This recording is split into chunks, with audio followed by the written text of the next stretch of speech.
Sir, आज बिल्किस बानो के ताल्लुक से लेकर के जो सुप्रीम कोर्ट में बयान आया है, उन्होंने रिविजन को गलत बताया है और जहां पे ट्रायल हुआ है उसी सरकार को जो है देने का हक है। तो इस पूरे मामले को आप कैसा देखते हैं? आप तमाम लोग जानते हैं, मुल्क जानता है। मैं शुरू से ये कह रहा था कि बिल्किस बानो के रेप में उनकी बेटी की, उनकी माँ की और दूसरे महिलाओं के रेप और हत्या में उस वक्त की बीजेपी की सरकार, जब मुख्यमंत्री नरेंद्र मोदी थे, उन्होंने उन खातियों का साथ दिया था, उन रेपिस्ट का साथ दिया था। बिल्किस बानो का रेप हुआ, उनकी मासूम बच्ची का कत्ल हुआ और बिल्किस बानो ने ये लड़ाई खुद से लड़ी इंसाफ के लिए, अपने इंसाफ के लिए। तो जो उस वक्त जब बीजेपी नरेंद्र मोदी मुख्यमंत्री थे, उस जो माहौल था गुजरात में, बड़ा ही ख़राब माहौल था। तो इसीलिए इस ट्रायल को महाराष्ट्र में शिफ्ट किया गया। और ये बात आपको याद रखना चाहिए कि बीजेपी ने ही इन रेपिस्ट को छुड़ाया जिन्होंने बिल्किस बानो से जुल्म किया। बीजेपी के लोगों ने उनके गलों में गुलाब का हार डाला और इससे बीजेपी की महिलाओं के लिए जो लड़ाई है, जो इंसाफ की बात करती है, वो बीजेपी एक्सपोज हो जाती है। दूसरा पॉइंट उसमें यह है कि आज कोर्ट ने क्या कहा, सुप्रीम कोर्ट ने कहा the state of Gujarat acted in complicit with the convicts, यानी स्टेट ऑफ गुजरात खुद इन रेपिस्ट के साथ कॉम्प्लिसिट थी। बुनियादी बात यह बेसिकली ये है कि गुजरात में बीजेपी की सरकार रेपिस्ट की मदद करने का काम कर रही थी और ये बात आप भी जानते हैं कि उसमें बीजेपी के दो एमएलएज ने ये एंडोर्स किया कि इन रेपिस्ट को छोड़ दिया जाए और एक बीजेपी के एमएलए ने उनको संस्कारी भी कहा था।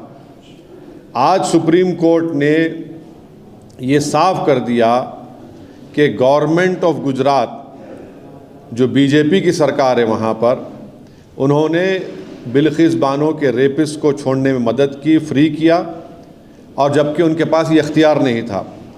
मैं सुप्रीम कोर्ट के इस फैसले का वेलकम करता हूँ, खैर मुक़द्दम करता हूँ और उम्मीद करता हूँ कि मुस्तक़बिल में, फ्यूचर में कोई भी सरकार इस तरीक़े से एक्ट नहीं करेगी जिससे रेपिस्ट को छोड़ दिया जाए। रेपिस्ट जो होते हैं महिलाओं के, उनको ये मालूम होना चाहिए कि उनके पास कोई इम्यूनिटी नहीं है और अगर कोई रेपिस्ट ये समझ लेगा कि मेरे पास एक रूलिंग पार्टी का आइडियोलॉजी का मैं मानने वाला हूँ तो मुझे वो सरकार छोड़ देगी, वो उनको ये समझ जाना चाहिए कि पॉलिटिकल आइडियोलॉजी से आपको नहीं छूट मिलेगी। और आखिरी बात ये है कि इस तमाम चीज़ों में हम यूनियन होम मिनिस्ट्री के रोल को भूल जा रहे हैं। यूनियन होम मिनिस्ट्री के आज जो वज़ीर हैं जनाब अमित शाह, उन्होंने अप्रूवल दिया था इनका रिमिशन और प्रीमेच्योर रिलीज़ के लिए, और एक जुलाई 11, 2022 का लेटर है यूनियन होम मिनिस्ट्री का। हम पूछना चाह रहे कि क्यों अमित शाह की होम मिनिस्ट्री ने इस तरह का लेटर दिया।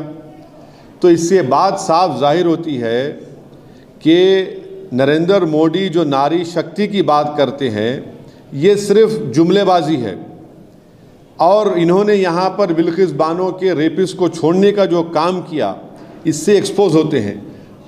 अब बताइए बुलडोज़र कहाँ चला गया, ठोक देंगी पॉलिसी कहाँ चले गई। बीजेपी बिल्किस बानो के रेपिस्ट को छोड़कर बीजेपी आज रेपिस्ट के साथ खड़ी हुई है, चाहे वो सरकार में हो, सेंटर में हो या स्टेट में हो। बीजेपी की सरकार ने इनको छोड़ा, और क्यों छोड़ा? इलेक्शन से पहले छोड़ा, गुजरात के विधानसभा के चुनाव से पहले। अब बीजेपी इस जजमेंट के बाद खामोश क्यों है? बीजेपी आज बीजेपी को खामोशी तोड़नी चाहिए। हम ये डिमांड करते हैं कि बीजेपी और नरेंद्र मोदी की सरकार बिल्किस बानो से माफ़ी चाहे, बिल्किस बानो से माफ़ी चाहे, क्योंकि सुप्रीम कोर्ट ने ये कह दिया है कि आप, माने सुप्रीम कोर्ट के वर्ड्स क्या हैं, the state of Gujarat acted in complicit with the convicts. तो मेरा डिमांड ये है कि नरेंद्र मोदी की सरकार बिल्किस बानो से माफ़ी मांगे, उनको अपोलोजाइज करें। That the Modi government and Prime Minister Narendra Modi, Amit Shah, apologized to Bilkis Bano. Yes, because it is the BJP. This incident happened when Mr. Narendra Modi was the Chief Minister of Gujarat, and the environment was so communally poisonous that this whole trial for Bilkis Bano to get justice, the trial was shifted to Maharashtra. And what we know is that now, after today's Supreme Court order, when the Honorable Supreme Court said that the state of Gujarat acted in complicity with the convicts, the environment was very bad in Gujarat at that time. And please see that it was the two BJP MLAs who endorsed the release of these rapists. And one of the BJP MLA called this rapist as Sanskari. Now today the Honorable Supreme Court had held that the government of Gujarat deliberately helped this rapist to get free, and it did not have the power to do so. I welcome this judgment, and I hope it acts as a precedent against all the rapists in the future. The rapists should understand that just because they affirm a political ideology which is endemic to the Constitution of India, they will not be set free. And the last important point is that the Union Home Ministry approved the remission and the premature release of these convicts through a letter dated July 11, 2022. It is very clear that when Sri Narendra Modi talks about Nari Shakti, it's just a hollow claim. It has no relevance on the ground, because it is they who are now standing with this, with the rapist of Bilkis Bano. So the BJP government in the state of Gujarat and the BJP government in the center both have helped in releasing these rapists of Bilkis Bano, the killers of her mother and her other 4 women. That is why I demand that the BJP government in Gujarat and the BJP government in center headed by Shri Narendra Modi, our Prime Minister, they should speak up and apologize to Bilkis Bano. This is the minimum that can be done by the BJP.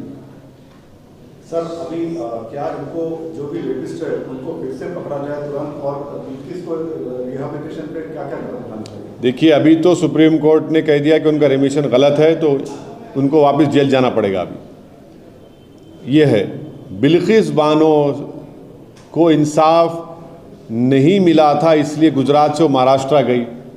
Maharashtra में इनको सज़ा हुई और फिर गुजरात की सरकार ने इनको रिमिशन दिया। तो मिनिमम कर्टसी ये डिमांड करती है कि बीजेपी की सरकार गुजरात की और हमारे वतन अजीज़ की जो सरकार जिसके वज़ीर आज़म जनाब नरेंद्र मोदी है, वो बिल्किस बानो से माफ़ी मांगे। Sir, the SC also made an observation that said that the Gujarat government had usurped the power of Maharashtra government by deciding the remission plea, which doesn't even. Gujarat government had usurped the power of Maharashtra government by deciding the remission plea of convicts in the Bilkis Bano case, as the Maharashtra government has the jurisdiction to decide remission. But the fact that Gujarat government did the remission instead of Maharashtra, do you think it's for the elections? Well, you see, now let us not go into the complete details. I have also read it on Live Law and Bar and Bench, what you have just said. But the gist of the whole thing is what I have just told you.